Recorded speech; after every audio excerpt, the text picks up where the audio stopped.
Assalamu alaikum. Rahama, ban taɓa shiga rayuwarki ba, ban taɓa shiga harkanki ba.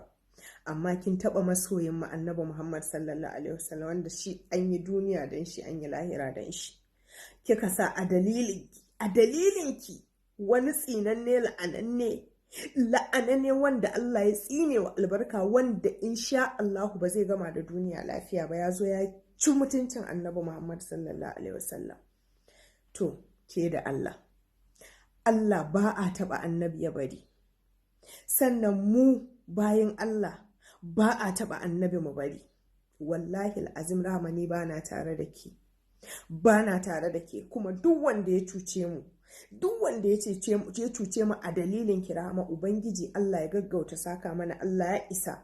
Allah ya isa, wallahi ba zan yafe miki ba Rahama. Sannan ya kamata da an bar wannan maganan haka, wasu daga ciki